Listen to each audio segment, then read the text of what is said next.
한 번 더 아멘으로 하나님을 예배하겠습니다. 할렐루야.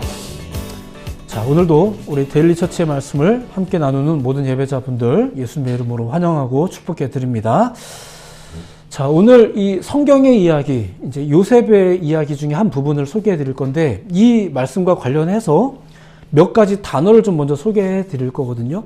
이 이야기가 오늘 설교를 위해서도 중요하기 때문에 그래도 너무 집중해서 듣기보다 그냥 이렇게 편안하게 한번 들어보시면 좋을 것 같아요. 먼저는 우연이라는 단어에 대해서입니다. 우연. 잘 아시는 말이죠. 자, 이 우연이라는 말의 사전적 의미를 보니까 이런 겁니다. 아무 인과관계 없이 또는 뜻하지 않게 일어나는 일, 이런 걸 우연이라고 한답니다. 그러니까 우연이라는 것은 굉장히 신기한 일이긴 한데 당연한 건 아닌 거예요. 당연한 건 아니에요. 인과관계가 없으니까. 그런데도 우리는 가끔 이제 당연하지도 않은 그 일을 이제 소망할 때가 있죠. 기왕이면 나쁜 우연보다 좋은 우연을 소망하는 거겠죠. 이제 그런 일이 우리 삶 가운데 많이 있었으면 좋겠다. 뭐 이런 기대가 좀 있더라 말입니다. 자, 한편으로는 이제 섭리라는 단어도 있습니다. 섭리라는 단어. 우리 기독교인들에게도 친숙한 단어지만 일단 세속적인 의미에서의 섭리. 그러니까 고대 여러 종교나 일반적인 세속 사상에서 말하는 이 섭리는 자연계를 지배하고 있는 어떤 원리나 법칙을 이제 말할 때 이 섭리라는 단어를 씁니다. 그러니까 이제 콩 심은데 콩 난다, 이게 섭리죠. 되게 당연하잖아요. 되게 당연한데 이런 걸 보통 이제 세속에서도 섭리라고 말합니다. 굉장히 당연한 일이고 매번 발생하는 일인데 이런 거는 좀 신기합니다. 혹시 자연 다큐멘터리 영상 이런 거 혹시 즐겨보시는 분들 계세요? 새싹이 자라는 모습이라든가 해가 뜨고 지는 장면 이런 것들도 이렇게 초패스트로 돌리면 굉장히 신비롭습니다. 굉장히 뻔하고 당연한 건데 멋있죠. 뭐 표범이 임팔라를 쫓아서 이렇게 달려가는 장면, 이게 작은 벌새가 날개를 일초에 몇 번 휘둘렀다는 등 이런 것들도 또 이런 것도 나름대로 초슬로우로 이렇게 보면은 굉장히 신기해요. 신비롭죠. 심지어는 어떤 이렇게 새끼를 막 낚는 이런 동물들의 모습을 보면 굉장히 이제 감동적이기까지 합니다. 이게 굉장히 자연스럽고 당연한 자연의 모습인데도 이게 굉장히 신비롭습니다. 이거를 세속적인 관점에서는 섭리 혹은 삼라만상 이렇게 불러요. 자, 그런데 기독교 신앙에서도 이 섭리라는 단어를 굉장히 많이 사용하거든요. 근데 기독교 신앙에서의 섭리는 조금 이해하는 방식이 다릅니다.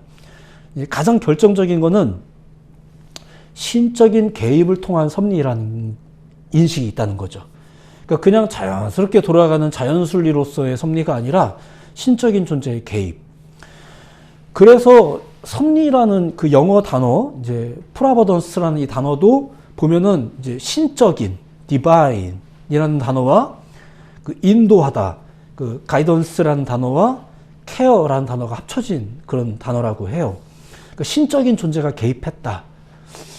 신적인 존재가 개입해서 신의 뜻이 인간 세상의 현실에 발현해서 당연한 듯 일어나는 것이지만 뭔가 신비로운 이런 말. 이게 기독교 신앙에서 말하는 섭리라는 겁니다. 그냥 당연한데 신기하다가 아니라 신적인 존재가 개입해서 당연하지만 신기하다. 이렇게. 우리가 뻔하게 살고 있는 이 세상에 우리가 쉽사리 알 수 없는 그 신의 뜻과 신의 배려가 어우러져 있다는 인식. 이게 기독교 신앙인들이 말하는 하나님의 섭리입니다. 그래서 이런 말들을 우리 기독교인들은 많이 말하고 또 사용하고 또 심지어 기대도 하고 이런 거죠. 그런 종류의 섭리다 보니까 이게 우리가 계획해서 되는 거는 아닙니다. 그러니까 섭리라는 단어 자체가 우리의 계획으로 컨트롤 되지는 않아요. 영화에서 말하듯이 실제로도 그게 있는지 모르겠지만 날씨도 조정하고 이런 것들이 이제 영화에서도 나오고 하는데 실제로도 되나요? 근데 사실 섭리라는 단어는 우리의 힘으로 그렇게 컨트롤 되는 부분은 아닌 것 같습니다. 굳이 이런 식으로 표현하자면 약간은 일방적이죠. 신적 존재의 일방적이든 자연 섭리의 일방이든 약간 일방적입니다. 다만 그 하나님이 선하신 분으로서 그 선하신 하나님이 일방적으로 개입하셨을 때 과연 어떠한가 이런 인식들을 우리 신앙인들은 하고 있더라 말입니다. 자, 한 가지 단어만 더 생각해 봅시다. 실수라는 단어. 실수라는 단어. 역시 굉장히 흔한 단어죠. 잘 알지 못하거나 조심하지 않아서 저질러지는 잘못. 뭐 이런 뜻입니다. 몰라서, 혹은 잘못 알아서, 혹은 조심하지 않아서. 그러니까 뜻한 대로, 또 본래대로 되어야 될 것이 그대로 되지 않는다. 이제 이런 게 실수입니다. 안타깝지만 이런 거는 굉장히 자주 발생합니다. 특별히 우리가 실수를 많이 하고 살죠. 야고보서에는 이런 말이 나옵니다. 우리가 다 실수가 많으니 말에 실수가 없는 자라면 곧 온전한 사람이라. 그러니까 말로 하는 실수에 대해서 이렇게 말합니다. 자, 여호수아서에는 부지 중에 실수로 사람을 죽인 자, 뭐 이렇게 이런 이제 지적도 하고 있어요. 이거는 일종의 행동의 실수인데 심지어 사람을 죽이는 행동도 실수를 통해서도 벌어지기도 하죠. 의도적으로 하는 경우도 참 안타깝지만 있어요. 근데 실수로도 있을 수 있답니다. 행동의 실수. 자, 전도서에는 이런 말씀도 있어요. 천사 앞에서 내가 서원한 것이 실수라고 말하지 말라. 이게 무슨 말이냐면은 우리의 신앙도 결심도 실수일 수 있다라는 거예요. 자, 하나만 더. 이사야서에는 말하기를 제사장과 선지자도 독주로 말미암아, 술 말하는 겁니다. 옆걸음치며 포도주에 빠지며 독주로 말미암아 비틀거리며 환상을 잘못 풀며 재판을 할 때에 실수하나니. 뭐 거두절미하고 특정한 인물들도 심지어 목회자도 실수에는 예외가 없다. 뭐 이런 얘기예요. 자, 우리가 실수를 많이 합니다. 왜 우리는 이렇게 실수를 해댈까요? 자, 짐승도 물론 실수를 합니다. 뭐 원숭이도 나무에서 떨어진다. 뭐 이런 말이 있죠. 동물이 실수하는 영상도 보면 되게 재밌습니다. 이제.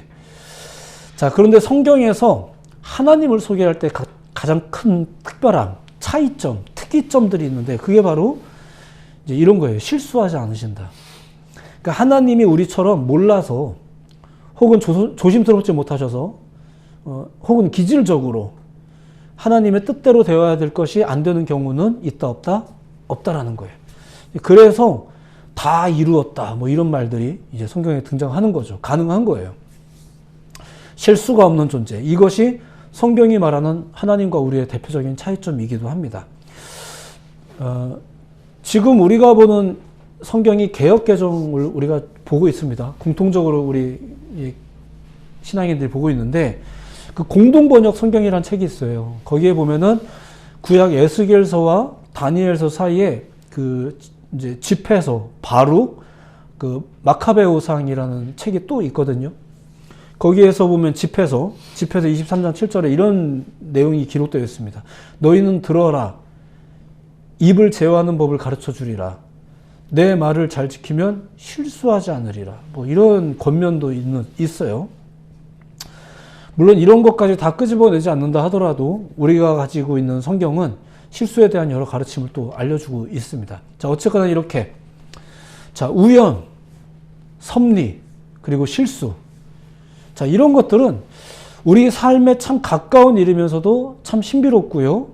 또 우리의 의도랑은 좀 상관없이 벌어질 수 있는 뭐 그런 단어들인 겁니다. 우연, 섭리, 실수. 이렇게 우리가 이해할 수 없는 일들이 생각보다 우리 현실에 굉장히 가깝죠. 그렇게 막 생겼다가 또 때 되면 사그라들기도 하고 이렇게 됩니다. 그나마도 그게 좀 좋게 느껴지면 우리는 뭐 행운 이러면서 그냥 즐겁게 누리기도 합니다. 그게 우연이든 섭리든 실수든 잘 파헤치려 들지는 않고 그냥 열심히 누려요. 뭐 좋으면 됐지 뭐 이러면서. 자, 그러다 보니까 때로는 감사를 또 잊어버려요. 그게 우연이든 섭리든 또 실수 때문이든 우리 가운데 유익이 되었을 때, 좋음이 되었을 때 우리가 감사할 수 있어야 되는데 그러지 못하죠. 우리가 수고도 안 한 것이 행운처럼 누려졌을 때 좀 더 감사하며 살면 좋을 텐데 그런 감각이 쉽게 무뎌지더란 얘기예요. 처음엔 고맙습니다 이랬는데 시간이 지나면은 매주 주더니 왜 안 줘요? 이렇게 되고 우리 감각이 무뎌지죠. 이게 좀 흔한 일인 것 같습니다. 자, 그런데 나쁜 종류의 감각은 어떨까? 이게 실수든 우연이든 뭐가 됐든 섭리가 됐든 그러면 우리가 많이 궁금합니다. 그 원인을 파헤치려고 안달이 나죠. 도대체 왜 나에게 이런 일이? 누가 그랬어? 설마 이게 하나님의 뜻이야? 뭐 이러면서 막 혼란에 빠집니다. 그리고 그 모든 것이 우리에게는 어떻게 체감이 되느냐? 고난이라는 단어로 체감이 돼요. 자, 고난. 이게 보통 우리에게 힘들고 아픈 것들이죠. 물론 시간이 지나면서 점점 사그라드는 경우도 있지만 시간이 지나면서 더 아픈 경우도 많습니다. 그 예외적인 고난도 있다라는 거죠. 뭐 예를 들면 이런 거죠. out of sight, out of mind라는 이제 그 격언이 있어요. 안 보면 잊혀진다라는 얘기인데, 근데 안 보면 잊혀지는 경우가 보통이겠지만 안 보면 더 그리운 경우도 있습니다. 이제 그건 훨씬 고통스러운 거긴 한데 정말 사랑했을 때 오는 고통이기 때문에 이건 일종의 특권과도 같은 그런 고통입니다. 그러니까 내가 예배도 마찬가지고 내가 마음을 쓰는 일들도 마찬가지인 것 같아요. 점점 접하지 않다 보니까 마음이 사그라지기도 하지만 정말로 내 마음이 가 있다면 그것이 되지 않을 때 오히려 더 간절함이 깊어지는, 자주 했던 얘기지만 제가 이런 감각을 중국에 갔을 때 그 북한 예배자들을 만났을 때 많이 느꼈어요. 뭐 거두절미하고 그분들이 대한민국에서 예배하는 우리들과 삶의 여건이 다르잖아요. 근데 그들의 예배를 향한 갈망, 말씀을 향한 갈망, 하나님을 향한 갈망은 이거 제가 뭐 어떻게 표현할 방법이 없어요. 뭐 이게 거품이 될 수도 있지만 그 진정함과 그 크기는 오늘날 우리가 지금 이 현장에서 우리가 하고 있는 그 예배하고는 너무 기질적으로 달라요. out of sight, out of mind라는 말을 저는 사실 믿지는 않습니다. 그게 현실적인 단어인 건 알겠는데 우리 가운데 진정한 것이 운영되어졌을 때 정말 그러한가라고 했을 때 저는 그렇게 생각하지는 않아요. 오히려 더 간절해진다는 걸 전 믿어요. 저는 사랑을 믿거든요. 그러니까 저는 정말 믿음이라는 걸 믿어요. 정말 우리 가운데 있는 하나님을 향한 마음이 어떻게 작용하는지를 전 믿거든요. 등산도 비슷하죠. 등산도. 정말 힘들지만 오르고 났을 때 그 성취감과 감격. 이거 뭐 추구해본 사람들만이 누리는 그런 특권 같은 겁니다. 자, 그러니까 진심으로 마음을 다해 사랑했던 사람이, 진심으로 이제 신앙하는 사람이 느끼는 아픔, 그 특권적인 아픔이 있어요. 정상에 오르는 기쁨을 위해서 산에 오르는 사람들의 그 특권적인 고통, 고난, 어려움, 이런 게 있더라 이거죠. 자, 그런데 이런 것들은 고통이 수반되긴 하지만 이제 고난의 범주에 둘 수는 없어요. 이런 경우는 이제 우리가 다루려는 섭리신앙하고는 어쩌면 좀 상관이 없겠죠. 왜냐하면 자기들이 좋아서 하는 거니까. 정말로 좋아진다는 얘기예요. 왜 이렇게 힘든데도 불구하고, 그렇게 위험한데도 불구하고 성경책을 갖고 들어가려고 하냐. 좋아서겠죠. 자, 그렇다면 우연, 섭리, 심지어 실수를 통해 오는 이제 고난으로 체감되어지는 그런 일들. 이제 오늘 보려는 요셉의 이야기가 이제 그것을 굉장히 잘 보여줍니다. 무엇보다 이제 하나님의 섭리를 잘 보여주죠. 그 이야기를 오늘 이제 들려드릴까 합니다. 요셉의 이야기를 알고 계시겠지만 간단하게 정리하면 이런 식입니다. 어릴 때 꿈을 꿉니다. 요셉이 어릴 때 꿈을 꿨는데 그 꿈의 내용이 그 형제 모두가 자기에게 이제 엎드려 절하는 장면, 그리고 심지어는 부모님까지도 자기에게 이제 이렇게 그런 꿈을 꿨어요. 근데 그 꿈을 이제 이 철없는 이제 요셉이, 어릴 때 요셉이 형제들에게 말했다가 뭐 어쩌고저쩌고 이런 이야기가 진행됩니다. 이제 그 이야기를 단편적으로 보자면 이제 막내 입장에 있었던 요셉이 철이 없었던 거죠. 그리고 뭐 경우에 따라서는 그게 교만한 일 수도 있어요. 아무리 어려도 그렇지. 보통은 그런 얘기 함부로 하지 않잖아요. 근데 그런 얘기를 이렇게 하고 듣는 형제들은 기분이 어떻겠어요? 그러니까 어느 정도는 그 형제들이 화가 나는 게 오히려 이해가 돼요. 근데 결과적으로는 어쨌거나 그 꿈 얘기를 했다가 요셉에게 어떤 일이 벌어지는가, 뭐 잘 아시겠지만 정리하자면 형제들의 미움을 받는 일, 버림받는 일, 죽음의 위협, 더 나아가서 이제 인신매매, 노예 생활, 강간미수범, 감옥살이, 배신, 이런 일이 그의 삶에 이제 넘쳐나게 돼요. 그게 13년이에요. 그게 꿈 얘기 하나 잘못했다가 겪게 된 요셉의 고난입니다. 어쩌면 이것은 실제로 어린 요셉의 실수 때문일지도 몰라요. 그가 처음부터 뭐 훗날을 짐작하고 치밀하게 계획해서 그런 말을 했다. 뭐 이렇게 볼 수는 없어요. 그죠? 그리고 그 사건 이후에 벌어진 일들도 보자면 그 온갖 그 정말 황당했던 경험들, 이 경험들은 대체로 우연 혹은 실수 이런 것들입니다. 그런데 이제 결과적으로 어떻게 돼요? 그가 애굽의 총리가 돼버립니다. 뭐 그 이야기는 잠깐 넘어가더라도 이제 중동 땅에 전역에 이제 기근이 임해서 결국은 이제 그 이스라엘조차도 그 기근에 어려움을 겪고 있을 때 식량을 구하러 그 요셉의 형제들이 이제 애굽까지 찾아오잖아요. 왔다가 이제 총리를 만났는데 꼴보기 싫어서 팔았던 동생이 거기에 딱 총리가 되어서 앉아있는 이 풍경에서 요셉이 이제 자기 형제들에게 말을 하는 거예요. 뭐라고 말을 하는가? 그게 이제 오늘 본문의 내용이었는데 8절 그런즉 나를 이리로 보낸 이는 당신들이 아니요 하나님이시다. 이런 이야기를 해요.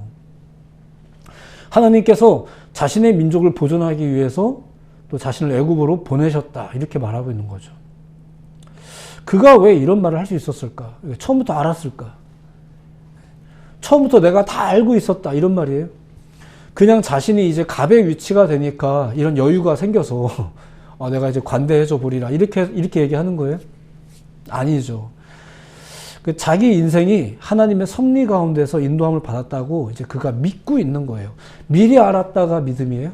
그건 아니에요. 미리 알았던 건 아니에요.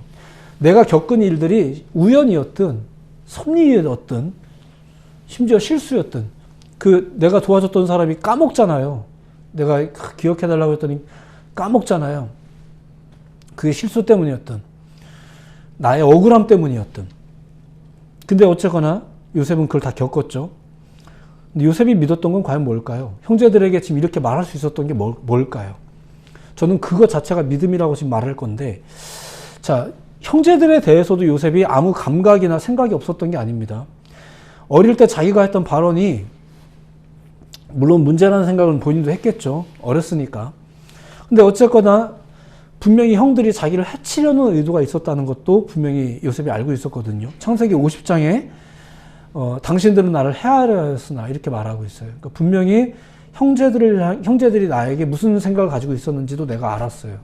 그러니까 여러분들 믿음을 가지고 산다는 건 바보로 산다는 뜻은 아니에요. 그러니까 예수님 믿으니까 하나님 믿으니까 그냥 사람이 성격이 유해서 순해져서 그냥 허허실실 한다는 게 아니에요. 다 알아요. 그들도 기분이 나쁠 때 기분이 나쁘고요. 화가 날 때 화가 나는 거예요. 하지만 이제 요셉이 지금 하는 말들, 나를 이리로 보내신 분이 이제 이렇게 말할 수 있는 그 정서가 뭐냐 이거예요. 그가 뭐라고 말해요? 하나님이 우리 민족을 향한 선한 계획이 있으셨다. 이렇게 말을 하죠. 자, 톡 까놓고 얘기해서 요셉의 지난 13년이 쉬웠나요? 그렇지 않았습니다. 설령 진작에 그게 하나님의 뜻이라는 걸 알았다고 해도 그 과정은, 그 고난은 그 모든 우연이든 실수든 섭리든 이 부당함으로 가득했던 그의 삶은 어려웠던 게 사실이고 그게 고스란히 요셉의 몫이었어요. 얼마나 중간중간 많이 기도했겠어요. 우리처럼 주여 이 고난을 빨리 벗어나게 해주세요. 이 어려움에서 빨리 해결되게 해주세요. 우리 이런 고난 뭐 수시로 하지 않습니까? 얼마나 그런 기도 요셉이 많이 했겠습니까? 근데 다 겪으면서 13년을 지냈습니다. 언제부터 요셉이 이 뭐 소위 말하는 섭리 신앙을 가지게 되었는지, 뭐 그 믿음이 제대로 발현되었는지는 뭐 모릅니다. 성경에 정확히 그 타이밍이 기록되어 있지는 않아서 모르는데 적어도 오늘 본문 상황에서 보자면 그는 분명히 하나님의 뜻을 깨달은 상태였고 또 그는 그 중간의 어려움의 모든 과정들을 다 겪어냈습니다. 하나님의 뜻을 진작에 알았다 해도 그 삶이 쉽지는 않았을 텐데 그걸 다 겪은 거예요. 하지만 그가 언제 깨달았든 간에 지금 자기를 버린 형제들을 바라보면서 용서하면서 요셉은 이렇게 말을 할 수 있는 사람이 되어 있는 거죠. 그가 하나님의 섭리를 믿고 인정하고 있는 상태가 된 건 분명해요.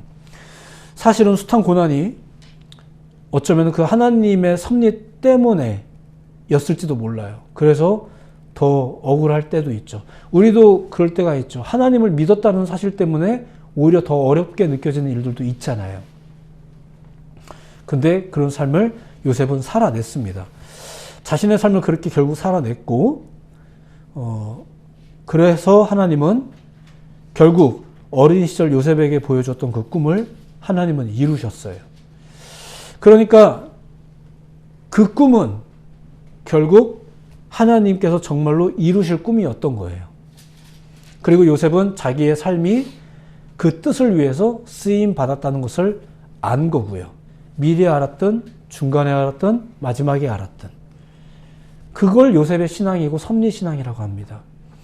처음부터 미리 알았기 때문에 내년에는 뭘 해야 될까요? 이렇게 무당에게 물어보듯이 그 무당이 알려주면 그거에 따라서 내가 믿고 안 믿고를 결정하듯이 이게 믿음이 아니라 미리 알았든 고난의 삶을 통과하는 그 ing의 여정이든 아니면 지나고 나서 보니까 하나님께서 어쨌거나 나의 그 어려움 중에 함께 하셨구나. 그때 기왕이면 어려움이 없었으면 참 좋았을 텐데 그래도 어쨌거나 잘 살아왔네 라고 말하는 시점이 됐든 내가 하나님을 향한 신뢰를 잃어버리지 않는 것, 그게 섭리신앙이었다는 거예요. 앞서서도 말씀드렸지만 기독교 신앙에서의 섭리라는 것은 미리 알기 어려운 하나님의 영역입니다. 그리고 그것은 설령 미리 안다고 해서 그 과정이 가벼워진다거나 피해지는 그런 것도 아니에요. 그것은 어쩌면은 자연 철학자들이 말하는 그냥 섭리와 비슷한 맥락인지도 모르겠어요. 그냥 너무나 당연하게 맛보는 인생의 쓴맛 이런 걸 수도 있겠죠. 그거를 고스란히 다 맛보는 거예요. 하나님을 믿었는데도 불구하고 우리가 너무 삶이 어려우니까 신앙을 의지하면서 교회 나오는 분들도 많이 계시잖아요. 그런데도 인생의 쓴맛은 그냥 고스란히 맛보는 것과 결국 다를 게 없어 보여요. 이게 어쩌면 당연한 삶의 원리 같기도 하고 심지어는 하나님을 믿었는데도 불구하고 똑같은 것 같고 그렇습니다. 그런데 똑같은 것 같은데도 불구하고 똑같은 섭리인 것 같은데도 불구하고 기독교 신앙인들이 인식하는 섭리는 그 섭리의 특징은 뭐라고요? with Jesus라는 얘기예요. 예수님이 없이가 아니라 신적 존재가 개입함으로 인해서 그분과 함께 느끼는 섭리신앙. 성경의 몇몇 인물들을 통해서 볼 수 있는 신앙이 바로 그런 겁니다. 어쩌면은 인생사랑 똑같은 것 같아요. 어려움은 어려움대로, 기쁘면 기쁜 대로, 즐거우면 즐거운 대로 다 누리는 것 같아요. 근데 하나님과 함께 그분 앞에서 코람데오 그냥 그것이 가장 큰 특징이었다는 거죠. 삶은 똑같아 보여요. 그런데 하나님 앞에서 그리고 그 하나님 앞에서라는 믿음으로 삶을 어떻게 살아요? 정면 돌파해서 사는 거예요. 피해 나가서 사는 게 신앙이 아니라 피해 나가서 사는 게 축복이 아니라 그냥 정면 돌파하는 거예요. 그런데 오늘날 믿음을 가진 분들 중에서 가끔 이 섭리라는 말을 잘못 이해하거나 사용을 하죠. 먼저는 자기 합리화를 위해 사용합니다. 사실상 자기 마음대로 살면서도 뭐 하나님의 뜻이 있겠지라든가 그렇죠. 또 하나는 섭리신앙을 하나님 변호하는 데 사용하는 경우도 많아요. 하나님이 그런 분이 아니야 뭐 이러면서 하나님을 포장할 때 사용을 하죠. 이것은 하나님에 관한 이제 교리나 설교의 영향이 좀 큰 편인데 섭리라는 단어를 그렇게 사용할 건 아니고요. 그리고 세 번째는 이 섭리라는 말을 이제 하나님께서 피하게 해주시는 삶의 어려움을 모면하게 해주시는 은혜를 섭리라고 생각하는 경우도 많아요. 그래서 우리가 보통 고난이 없어지게 해달라고 기도한다든가 뭐 빨리 끝나게 해달라고 기도한다든가 뭐 이런 기도를 하는 거죠. 뭐 일면 그런 기도는 타당합니다만 그게 섭리는 아니에요. 요셉이 어땠을까? 요셉은 오히려 더 많은 고난을 받은 사람이죠. 그것이 우연이든 실수든 섭리든 굉장히 고달픈. 어떤 분들은 자기 아들의 이름을 요셉이라고 짓고 아마 훗날에 총리가 된 걸 생각하면서 짓는 것 같은데 중간에 경험하는 그 어려움들도 좀 고려하셔야 됩니다. 이름을 지을 때 굉장히 많이 어려웠거든요. 하나님의 선하심과 구원하심을 믿고 그리고 삶을 살아내는 것, 그게 섭리신앙의 기본입니다. 그게 뭐예요? 이거 되게 중요한 겁니다. 굳이 제가 이렇게 어렵게 설명하지 않아도 여러분들은 그런 삶을 사는 게 자연 섭리인지 모르겠지만 그렇죠. 굳이 예배를 나오지 않아도 여러분들이 주일날에 이 시간을 어떻게든 보내겠죠? 어떤 식으로든. 그 섭리처럼 혹은 여러분들의 의도처럼 어떻게든 보내겠죠?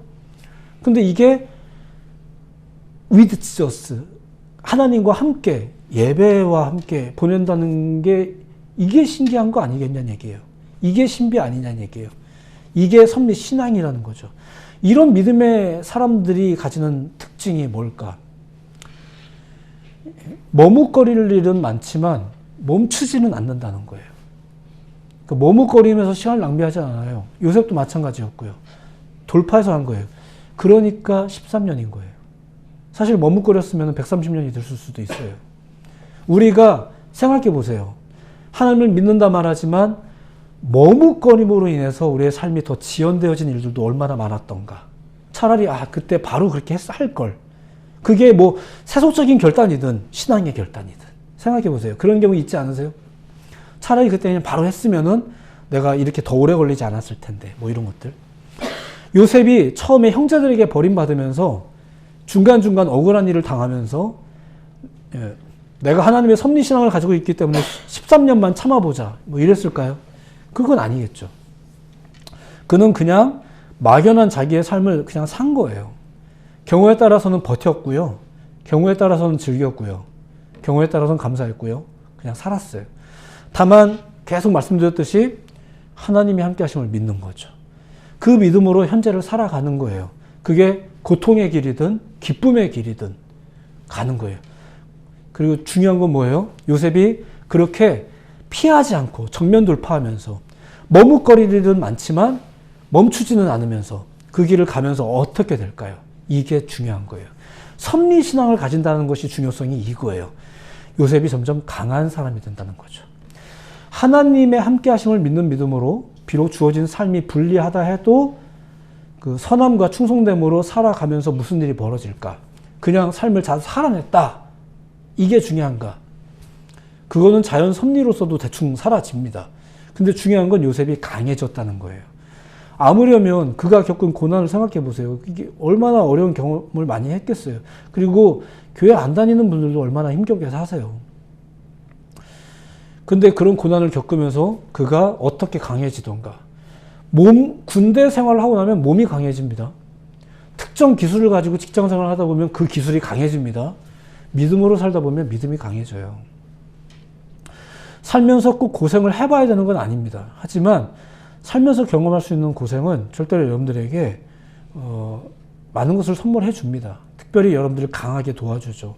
고생이라는 것이 만약에 선택 가능한 일이라면 안 하는 게 좋을지도 몰라요. 하지만 어쩔 수 없는 고생의 섭리라면, 인생의 섭리라면 피할 생각하지 말고 뚫고 나가시는 것이 오히려 지혜일 수도 있어요. 상황을 모면하는 것보다 복된 것은 여러분들이 강해지는 겁니다. 그러니까 여러분들이 새로운 한 해를 이제 준비하면서 어떻게 이 어려움을 잘 이겨나갈까 이것도 중요하지만 내가 또 한 해를 보내면서 얼마나 강해질까 이걸 기대하는 것이 섭리신앙의 관점이라는 거죠. 성경이 우리에게 가르쳐주는 게 뭘까? 말씀을 정리하면 이런 겁니다. 첫째, 하나님은 우리를 통한 놀라운 계획이 있다는 거예요. 믿으시기 바랍니다. 이걸 기독교 신앙인들이 가지고 있는 독특한 섭리 이해예요. 자연 법칙이에요. 우리도 똑같이 직장 생활하고 밥 먹고 잘 때 자고 우리도 화가 나면 화가 나고 행복하면 행복하고 그렇습니다. 똑같습니다. 하지만 우리 가운데 있는 한 가지 키워드가 이거죠. 하나님이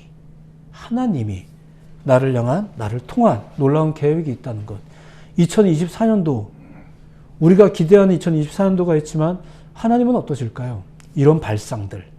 이게 기독교인들이 가지고 있는 가장 큰 특징들이겠죠. 비록 즉각적으로 알기는 어려워도 그분의 선하심을 믿고 알아가는 그런 여러분들의 신앙이 되기를 예수님의 이름으로 축복해 드립니다. 그러니까 그게 우리가 성경을 통해 배우는 첫 번째. 하나님은 우리를 통한 놀라운 계획이 있다. 자, 두 번째. 그걸 인정하면 우리가 이제 삶으로 살아내는 겁니다. 뭐 굳이 이렇게 설명하지 않아도 여러분들 사시겠지만 섭리신앙을 가진 자로서 우리의 삶을 다시 한번 격려하고 독려하는 거예요. 그 믿음을 가지고 삶을 살아내야 된다는 것. 인정하고 받아들이면서 사는 것. 이게 믿음으로 사는 거예요. 그게 뭐예요? 굳이 이런 설교 안 들었어도 우리 어차피 살 건데. 예, 저도 그 말에 동의합니다. 하지만 저는 이 이야기를 계속 드릴 거고요. 여러분들 살아내세요라는 이야기를 계속 드릴 거예요. 왜냐하면 그게 중요하니까요. 우리는 그런 의지를 계속 가져야 되니까요. 안 그러면요, 살지 않기를 결정하는 분들도 많이 생긴다니까요. 그렇잖아요. 많은 분들이 그렇잖아요. 살지 않기로 결정하고, 예배하지 않기로 결정하고, 밥을 안 먹기로 결정하고, 뭘 하기로 결정하잖아요. 광고가, 예, 몰라서 광고하나요? 온 지구 마을의 모든 사람이 다 알아도 여전히 나이키 광고하고 있고, 여전히 코카콜라 광고 나오잖아요. 계속 하는 거예요. 저는 똑같이 말할 거예요. 여러분들 믿음으로 사세요. 매주 또 말할 겁니다. 하나님을 인정하고 그분의 선하심을 인정하면서 삶을 살아내는 것. 이거는요, 당연한 거 아닙니다. 여러분들에게 권고하는 겁니다. 그 여러분들도 다짐을 해야 됩니다. 그래서 살아내는 겁니다. 이게 섭리 신앙을 가진 자들의 모습이에요. 그냥 대충 사는 게 아니고요. 살아내는 겁니다. 고난의 무게를 우리가 경험할 때가 있어서 가끔 머뭇거리기도 하고 힘겨울 때가 있는 건 사실이에요. 하지만 우리가 원동력을 삼는 거죠. 가끔 사람들이 이런 말이 있잖아요. 나름대로 삶의 원동력이 있잖아요. 아, 내가 자식 때문에, 내가 늙은 부모님 때문에 내가 열심히 일해야 된다. 나름대로 열심히 삶의 동기들, 이런 것 원동력들을 생각하잖아요. 사라지는 게 아니에요. 살아내시는 거예요. 근데 우리가 어떤 원동력을 가져야 될까? 예, 하나님을 믿는 신앙. 성경은 말합니다. 삶을 견디고 버티는 진짜 활력은 어디서 나오는가? 하나님의 선하신 뜻 가운데 있다. 이 얘기를 성경이 계속 하는 거예요. 믿음으로 삶을 사는 거죠. 마지막 세 번째, 그러한 신앙은 여러분들을 강하게 한다는 걸 믿으셔야 된다는 거죠. 정말로 놀라운 것은 그게 하나님의 뜻 가운데 하나라는 거예요. 그냥 여러분이 하나님의 사람으로서 굳건해지는 것. 자, 에베소서 4장에 나와 있는 한 이야기를 읽어드립니다. 그냥 들어만 보세요. 우리가 다 하나님의 아들을 믿는 것과 아는 일에 하나가 되어 온전한 사람을 이루어 그리스도의 장성한 분량이 충만한 데까지 이르리니 이는 우리가 이제부터 어린아이가 되지 아니하여 사람의 속임수와 간사한 유혹에 빠져 온갖 교훈의 풍조에 밀려 요동하지 않게 하려 함이라. 오직 사랑 안에서 참된 것을 하여 범사에 그에게까지 자랄지라. 그는 머리니 곧 그리스도라. 그러니까 장성해야 되는 거예요. 장성해질 만한 단계가 있고 필요도 있고 또 과정도 있어요. 그러려면 섭리신앙을 가지고 그 단계들을 직면해야 돼요. 제가 우리 두 분 결혼식 할 때도 주례할 때도 이런 얘기 했었어요. 이제 어린아이의 일을 벗어버리고 장성해져야 되는 타이밍이 또 온 거예요. 이건 나이 때문에도 그렇지만 또 이미도 순간순간의 결심을 통해서도 있을 수 있겠지만 결혼이라는 엄청난 큰 통과 의례를 딱 겪었을 때 우리가 가져야 될 인식, 이제는 어린아이의 일이 내가 예전에 생각하던 방식들을 조금 개선하고 또 새롭게 조명하고 할 때가 되었습니다 라는 선언을 드린 거죠. 그게 왜 그런 필요가 있냐면 그게 강해지는 과정이거든요. 강해지는 과정. 어린아이 취급당하는 거는 싫어하면서도 계속해서 어린아이처럼 살겠다. 이거 좀 이상하잖아요. 그러니까 우리는 이렇게 기도할 줄 알아야 된다는 얘기죠. 주여 나를 강하게 하옵소서. 주님의 뜻을 이해하며 이해가 안 되는 세상에서 충성되게 살게 하옵소서. 이렇게 기도할 필요가 있다는 거예요. 주여 나에게 믿음도 주시옵소서. 그렇죠. 지금과 내년에 1월 1일과 12월 31일에 내 모습은 달라져 있기를 바라는 게 이상한 건가요? 아니죠. 그게 당연한 거란 얘기예요. 주여 나를 강하게 하옵소서. 우리는 이런 기도를 해야 됩니다. 정말이지 지금도 살아서 역사하시는 하나님의 개입하심, 섭리하심을 믿으시기 바랍니다. 굳이 하나님이 개입 안 해도 세상은 돌아갑니다. 라고 자연 철학자들은 말하지만 하나님이 살아계십니다. 그 믿음을 가진 자들이 섭리신앙자들이겠죠. 그리고 그것이 때로는 우연 같아도, 때로는 그냥 자연 법칙 같아도, 심지어 때로는 실수로 벌어지는 것 같아도 선하신 하나님이 개입하신다는 것. 그 하나님을 신뢰한 자를 통해 하나님께서는 당신의 선하신 뜻을 밝히 드러내신다는 것. 그런 믿음을 가지시길 예수님의 이름으로 축복해 드립니다. 새로운 여러분의 한 주도 그런 하나님을 신뢰하면서 또 한 해 이제 끝자락을 향해서 나아가고 있는데 남은 시간들도 우리가 하나님의 섭리를 믿으면서 그저 금년엔 별로였네, 내년엔 좋으면 좋겠네 이런 낙관론과 뭐 이런 것들에 의해서 휘청거릴 것이 아니라 하나님에 의해서 우리의 생각을 정리하고 생각을 기대하고, 이게 섭리신앙자들이란 얘기예요. 삶은 어쩌면 그냥 고달플지도 몰라요. 어쩌면 더 고달플지도 몰라요. 요셉은 그런 삶을 통과해 왔어요. 결국은 잘 될 겁니다. 이런 얘기는 제가 함부로 못 하겠습니다만, 어느 시점이 됐을 때 그는 이렇게 증거하는 사람이 되었습니다. 하나님이 우리를 살리시려고, 우리 민족을 살리시려고 나를 여기 보내신 겁니다. 당신들이 나를 보낸 게 아니에요. 자, 이렇게 말할 수 있는 신앙, 멋지죠. 여러분들의 그런 신앙과 그런 믿음과 그런 고백이 2024년도 12월 31일 날에도 있기를, 금년 12월 31일보다 더 있기를 예수님의 이름으로 축복해드리고 중보해드립니다. 기도하겠습니다.